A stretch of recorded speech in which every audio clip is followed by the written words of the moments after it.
before you go, don't leave me hanging on like a yo-yo.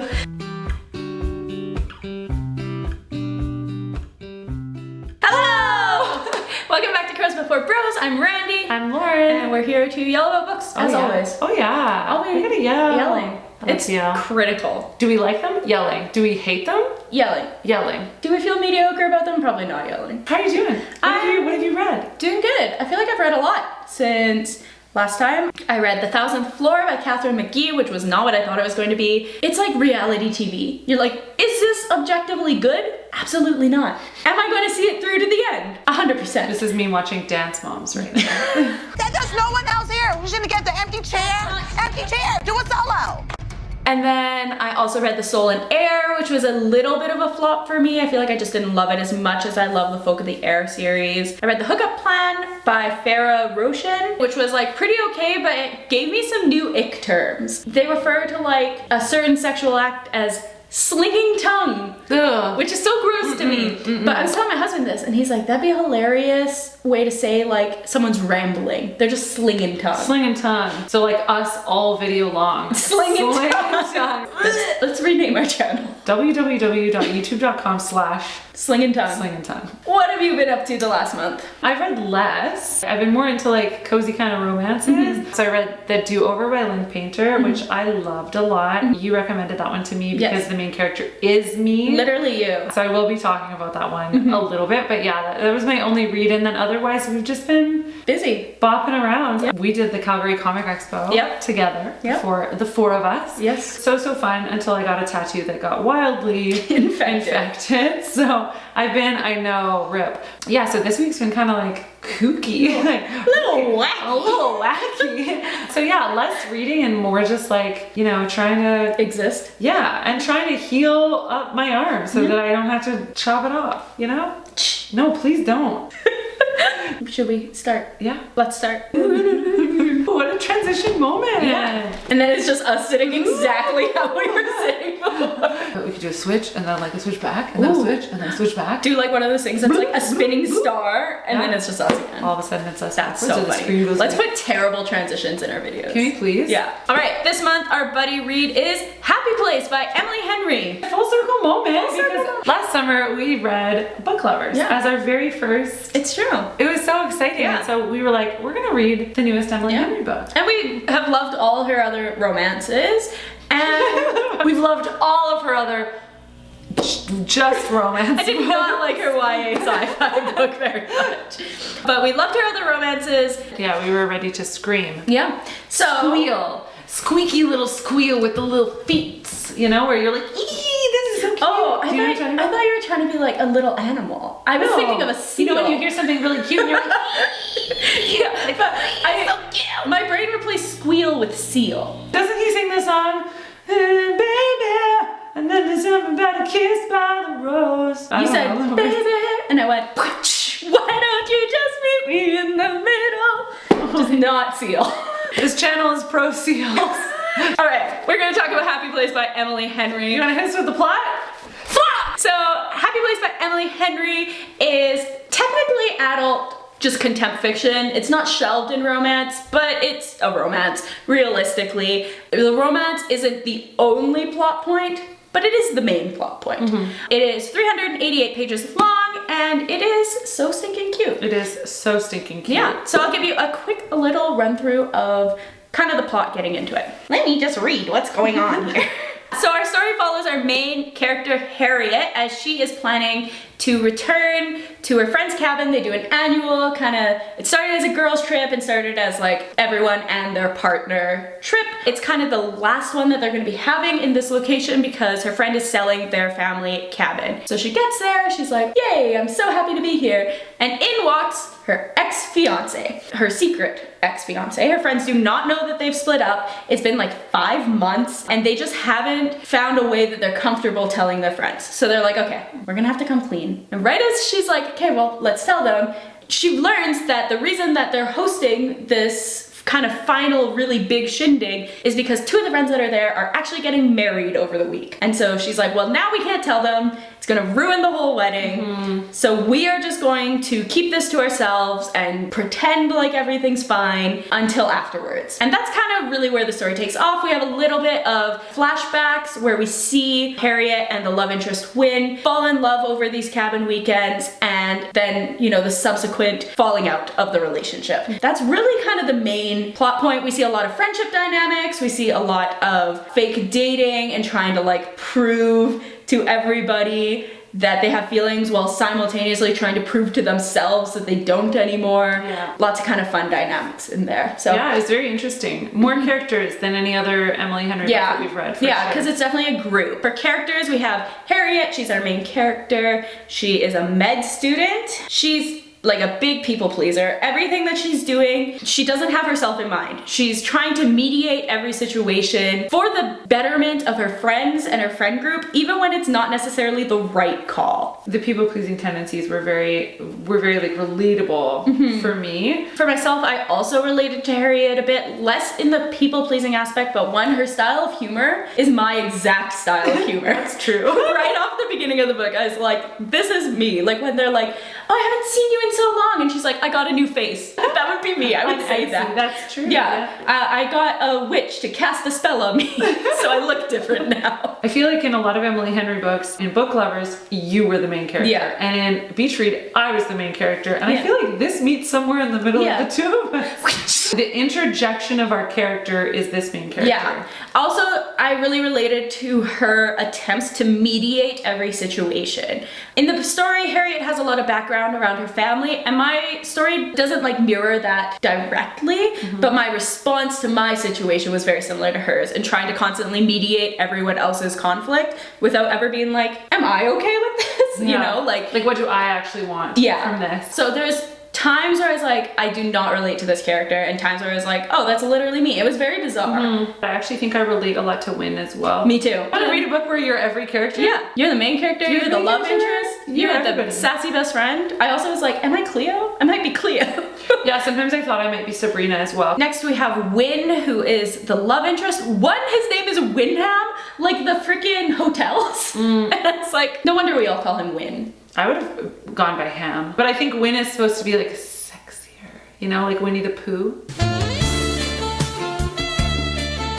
So Win is this ex-fiance who met Harriet through their cabin weekends and through their group of friends. He's very kind of charming, but also very obviously deals with a level of like self-depreciation and a lot of struggles with his own self-worth, which eventually blows up into like a bigger issue. He's very, very connected with his family, just all around like a teddy bear man. He's very sweet and kind of like, they describe him in the book as like very like expressive. All of his emotions are very like, on the surface. Yeah, wears his heart on his sleeve kind of. I also think that Win is a huge people pleaser, especially in his questioning his own self-worth. Instead of looking at that, he just looks outward. It's like, how can I help everyone else? How can I deal with everybody else? How can I like give everything to everyone else? They're both people pleasing each other throughout kind of the whole relationship. Eventually, that I think is what kind of leads to the breakdown. They're both trying to do what's right for the other person and not what's right for the relationship. And like never allowing themselves to have conflict or fight. Those are kind of the main two characters. We also have Sabrina, who is kind of the rich friend of the group. She's the one who has this family cabin, but she also is very kind of cold and closed off, but also cares so deeply about maintaining this friend group. We have Parth, who's her partner and Win's best friend, and I really think that's what we get of Parth. I think Parth gives us a lot of insight into Sabrina's story as we get into like her own fears of marriage and stuff, but Parth himself is just kind of there. He's there. Cleo is kind of the third in this girl group trio that started in college of Harriet, Sabrina, and Cleo. She's a little bit sassy, like she's kind of, she'll tell you how it is, but gently. She's a farmer. She's living her best life. And then she has her partner Kimmy, who is also a farmer and living her best life. She's a bit bubblegum, I would say, Kimmy. Those are our 6 characters. Those are our 6 characters. Before we spoil, I would say read this book if you've liked other Emily Henry books. You like a second chance romance. You like a friend group that has so many like inside jokes and just like silly banter that you feel like a reader at like you're part of this group. It is quite funny. So this book. Okay, well, I'm like, do I have even one single thought? I really enjoyed it. I had a friend group like this. Yeah. So there was something really special about reading, like about this tight knit kind of, in moments I felt a lot like Sabrina, where you're grasping on so hard to a friend group that found each other in a time where they really needed each other and they were growing up and they really connected in a certain kind of way, but ultimately like life gets in the way and people change and like people grow up and they partner off and and so like I felt really like a sense of nostalgia reading this book, reading through that kind of dynamic. I feel like with kind of a waning focus, like there were times where I was like, do I care about all 6 of these characters? Like I don't know, but overall like I found it to be a really enjoyable kind of read and really hot.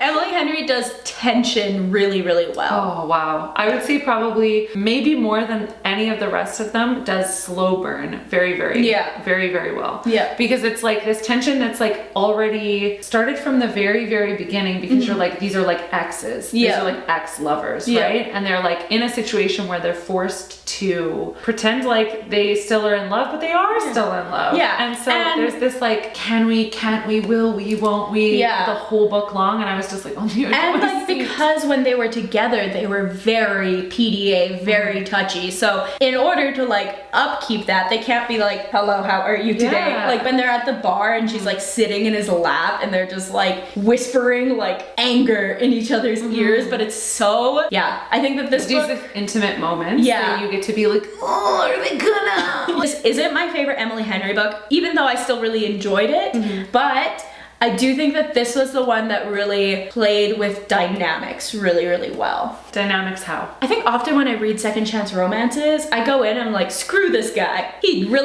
done messed up, right? Like, and I think she did good with giving us the dynamics of them where I was somehow rooting for them even though I don't like this trope, but also the dynamics with the friend group. It felt like, especially because they're both such people pleasers, like even if they're both like, I don't want to do this, they're like, have this dynamic where they're like, but we need to for the friends. And I think there's just like a lot of interesting character dynamics at play that made it an interesting book to read. Definitely, yeah. I almost had a little bit of that 6 of Crows moment that we talked about, like where it's like, you know what's gonna happen, but you're still kind of like, oh no, like when it starts to get into the point of the book where you're seeing their relationships begin to sort of have cracks and start to crumble, and even though you know from earlier in the book there's obviously a breakup, and you're still like, I know this is coming, but I don't want it. I found it quite an enjoyable read in that way. I wanted to talk about Win in particular. So I think really the crux of their relationship falling through is Win's dad passes away very suddenly. He kind of goes back home and he has this moment where he's on the phone with her and he's like, this isn't gonna work. This isn't working. It's not working. It's not been working. And he hangs up and sends all her stuff back. No communication. And so it's really, really sudden for her. I think they did a good job at like discussing that it was a sudden moment that they broke up, but it was a long series of things that led to that, including Win not looking at his own mental health. I think she does a beautiful job at describing when Win is talking to Harriet, he's saying, I knew somebody who didn't know they had asthma and they had like a full asthma attack, and once he started medication for it, he realized, oh, I've been functioning at 70% my whole life. This is not how it's supposed to feel. Then linking that back to his own mental health of like, I didn't know that it is not how it needs to be for me to like feel all this self-doubt and self-worthlessness and constantly looking at myself and saying I'll never be good enough for you. This is the part of the book where I was weeping openly, because Emily Henry's mental health representation and awareness in her books is like, it's like gonna make me cry. It's like so beautiful. We've talked in the past about bad romance books and stuff, and all of us are like, these men need to get therapy, and I'm like, healthy men do get therapy. They do. Emily Henry romance men. Get therapy. Look inwards. They get help. They look at like it might take the whole book. Yeah. But it's like there's a something really special about the self-awareness of these characters that make them feel like real people. Yeah. And real people that I want to read about. It was a good job of showing like the mental health and also a really good realistic look at like how relationships break down when you're not taking care of yourself and not taking care of the relationship and just taking care of the other person. Like a relationship is really 3 parties. It's like, you know, me, you, and us collectively. Yeah. I think it was really good. I also was so grateful that it wasn't a cheating situation. They alluded to that maybe being a part of it, but then later in the book things kind of like wrapped up in what I thought was really just like a beautiful way. She went to him right away after there was a moment where like a work friend of hers made a move on her and she immediate guilt didn't even realize like what had even happened, and she went to him, and that's kind of when the relationship sort of like the rope finally snapped. But the like slow breakdown was just like I think like what happens. Well, that's it. It felt very real. Very close to the end, they finally decide, they're like, we've never really had any conflict because as both people pleasers, they were like, I don't want to wreck this. I want to do whatever I can to like serve this other person, and as a result I'm gonna like die to myself to do that.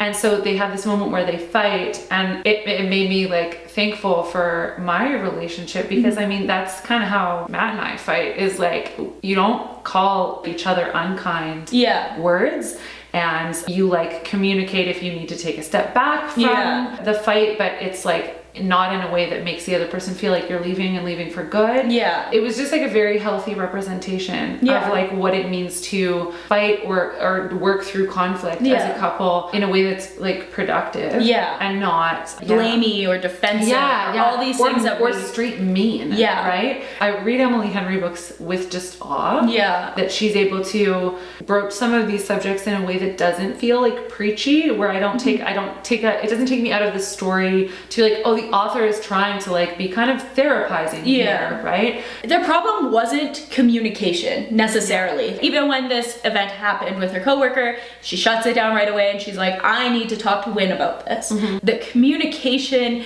is there, but it's not complete. In his mind, he's like, oh, I'm holding her back. She doesn't want to be with me. She'd do better with somebody else, but he doesn't communicate that part. So it's like the communication is broken, which is how humans communicate.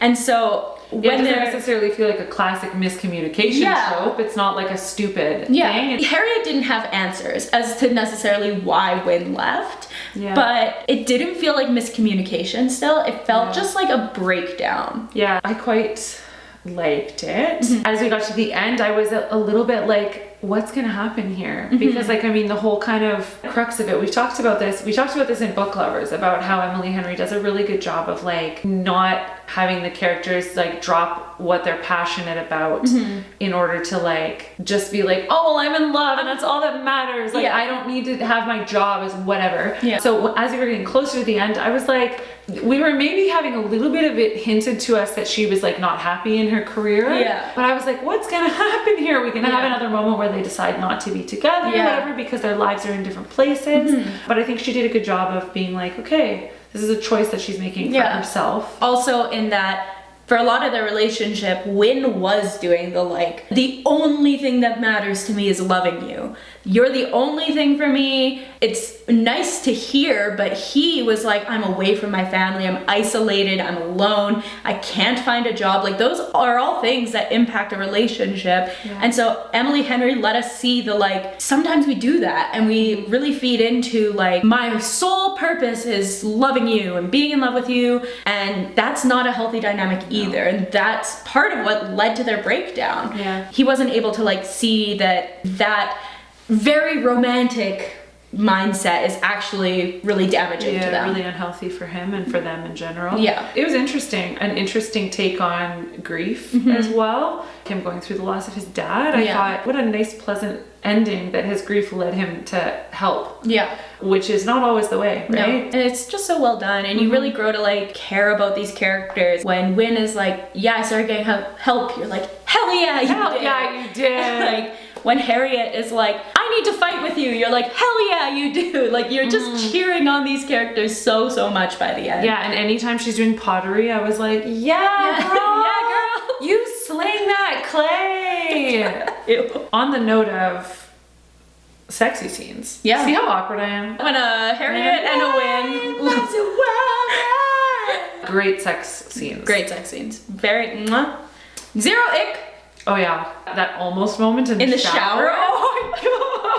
I was like, this scene is gonna live in my brain forever. Free. I'm gonna be the kindest landlord on earth for that scene. That scene, you need me to come paint over your leak with white paint? I'm there. The Lord of the Land.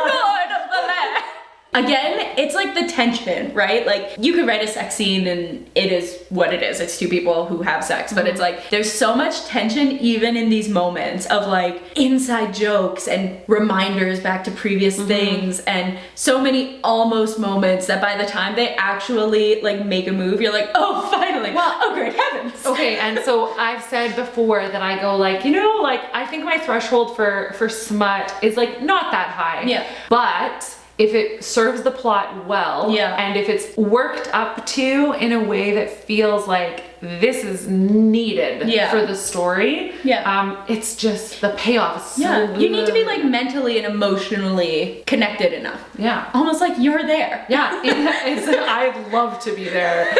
And in books like this, like sometimes I'm like, oh, sex scene, great. And if I don't care about the characters, I'm like, great. Like, You're like kinda- is this, do I even need this? Like, but in this book, like you said once, I was like a greedy little child. I thought you were gonna go with insatiable little slut.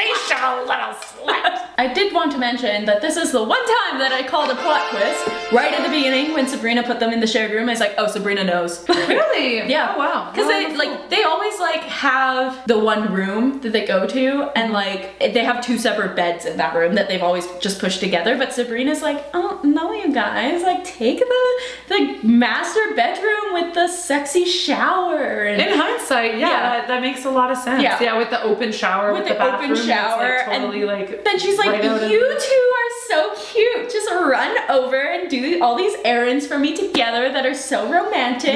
I didn't catch that. I caught it like immediately. It's like, oh no. Well, that's maybe because I went into this Emily Henry book not with my investigative magnifying glass. I went in with like this is gonna be so cozy and good. Yeah. I love friendship and I love love. I actually like am such a sucker. Romance novels, man. I'm like, love. I feel like love. I'm like that if it's a good romance. I read From Luke Off with Love. I hated that book. Terrible. There's like romance books that I love and I'm like, oh, it's juicy, and I feel like that's how I feel reading Emily Henry books. And then there's some romance books that I'm like, I would give anything to delete this from my brain. If this is what love is, I don't want it. It's gross. When I get one that I'm just like so enamored with the book, it makes me remember. I'm like, oh yeah, I like romance books. These are enjoyable. Love is so nice. Yeah, it's so nice to love someone. I feel like when I read a really good romance book, I feel like more drawn to like be affectionate even in my own life. Yeah. Like not even just like, ooh, we're being affectionate, No, but but just like, I like literally will just like roll over and be like, I love my husband so much. Like, lying in it bed. just makes you kind of like squishy. Yeah. A little squishy lady. Love is nice. Love is nice. Love makes you the heard world it go round. You heard it here first. No one else has ever had the opinion that love is good. What would you rate it? I gave it a 5-star. I know I said it's not my favorite Emily Henry, but I think in the realm of other books, it's a 5-star for me. I feel like in the realm of Emily Henry books, I like People We Meet on Vacation and Book Lovers more, but it's like right alongside Beach Read for me. Above Beach Read or alongside? No, I would say alongside. Book Lovers, People We Meet on Vacation, the other two. That's a penis shape. It is a penis shape! We love love. You heard it here. Yeah, I would also give it 5 stars. Yeah. And I agree with you that in the grand scheme of things, and I would say especially in other romance books, 5 star. Like, not even a question. Yeah. But yeah, I wouldn't say it's my fave. Beach read is my favorite. Yes. But I love all of them. Yeah. Honestly, it might be like beach read, people we meet on vacation, book lovers, happy place. Yeah. Like a cross. Like a little addition sign. Yeah. Yeah. Ed Sheeran's album. Girl, you know I want your love. But yeah, I think some authors you read and you're like, a classic, this author character who is exactly the same as every other character that author has ever written. And that I don't get that with Emily Henry. Although it's almost kind of like, you're like, but I like them all. So it's like, yeah, Emily Henry, keep writing contemporary romance books that populate this fictional earth with like great self-aware people. Yeah. Did you pick a song? Yeah, I picked I Will Always Be Yours by Ben Rector as my song. Let me read you a line. Yes. I will always be, yeah, I will always be yours. I'm leaving that in. I've been afraid, been alone, been undone. I've been on fire, flying high as the sun. In a world where things come and go, the only thing I've ever known is true. Oh, is you. And it's not a joke song. It's a real Look song. at us go. Real songs. I picked 2. My first one is my standard Swiftie recommendation. It is Forever and Always by Taylor Swift, which she wrote after Joe Jonas broke up with her on a 4-minute phone call. Really? Yeah. It says, I hold on to the night you looked me in the eye and told me you loved me. Were you just kidding? It seems to me this thing is breaking down. We almost never speak. I don't feel welcome anymore. What happened? Please tell me. 1 second it was perfect. Now you're halfway out the door. It rains in your bedroom. Everything is wrong. It rains when you're here and it rains when you're gone. Oh my goodness. Yeah. That's great. Yeah. That's great lyrics. My other pick is Cool About It by Boy Genius. This song goes through 3 different scenarios in which somebody is hanging out with somebody that they used to date. The first kind of verse says, I ask you easy questions about work and school. I'm trying to be cool about it. I feel like an absolute fool about it. Wishing you were kind enough to be cruel about it. Telling myself I can do without it, knowing that it probably isn't true. At the end it says, I have to act like I can't read your mind. I ask who, how you're doing, and I let you lie. We don't have to talk about it. I'll walk you home and practice method acting. I'll pretend being with you doesn't feel like drowning. Telling you it's nice to see how good you're doing even though we know it isn't true. You win! You're like, I always win. that's highly rude. I don't even like music. Yeah, okay. When I read Emily Henry books, I want to plagiarize her words into music. Speaking of hating music. So good. I have so many quotes in here that I just absolutely adore. Did you have any favorites? I feel bad for all the winds and universes where you're with guys like Harvard Hudson. They're so miserable right now, Harriet. Or the Harriets and universes where you're with the dancers named Allison of the world. I say, no, he says quietly. In every universe, it's you for me, even if it's not me for you. Oh, it's so good. I texted you. I said, my eyes are wet. That's true. Man, so many. Yeah, so many. There's a lot. Like, I'm just gonna rapid fire some quotes in here that I just like absolutely adored. When suddenly more of my heart belongs to him than doesn't, and I know I'll never get a single grain back. When they're talking about her pottery, and he goes, is there one that looks like us? And then it goes on to say, they all do. I think you're in all of my happiest places. Sometimes lying beside him in our bed, my ice cold feet tucked between his warm calves, the words flitting through my mind like they're coming from somewhere else, like my soul hears him whispering in its sleep, you belong here. I want to take all these quotes and just bottle them up. Now that the grief isn't strangling me, there's all this extra room to love you. I was like, oh. For this, my body has always loved him without reservation or caution. It knew so long before my brain did, and it still knows. Yeah. Even just like some of the quotes about friendship I really loved. I loved, my best friends taught me a new kind of quiet, the peaceful stillness of knowing one another so well you don't need to fill the space, and a new kind of loud, noise as a celebration, as the overflow of being alive here and now. I loved that so much. For that reason, I'm like, oh, I wish I had a physical copy of the book, because there's, across all Emily Henry books, I feel like there's so many things that I tag as like, hey, if I want this like warm, like I'm a part of the joke feeling, I can like, that makes me sound so lonely. If you don't have any friends, not even one, and you want to read and feel like you have friends, this is the book for you. That's all the video games I play. It's like having a friend simulator. Emily Henry is a friend simulator author. You want to simulate being in love? You want to simulate having deep, meaningful friendships? comfortable, cozy Connections. connections. Comfortable, cozy connections. Emily Henry, you are the coolest. Like and subscribe. Also comment, or else. Or else, gosh, have you ever thought about commenting?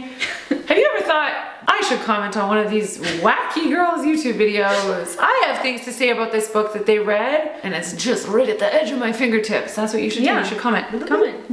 Yeah. I love it. We Tell love us what you've comment. been reading, what you thought about any of the Emily Henry books. We have lots of opinions on all of them. I wish she would plop out books With at the frequency. With the frequency of Colleen Hoover. Wow. But then, Launched into the market. then they would be not the quality that they are. Probably not. Yeah. Sad. They probably would be. I'll wait. Yeah. I'll be patient. We'll be patient. I'll be so patient. But in the greedy. meantime, if in the meantime you have author recommendations, let us know. Yeah. Because we always love Romance. a little. And like, it's coming into summer. It's romance season, baby. You can only romance people in the summer months. That's a fact. May, June, July, August. That is it. Yeah. You have September 4 comes, months. it's over for you. No more. Reverse Green Day. Put me to sleep the moment September starts. Knock me out.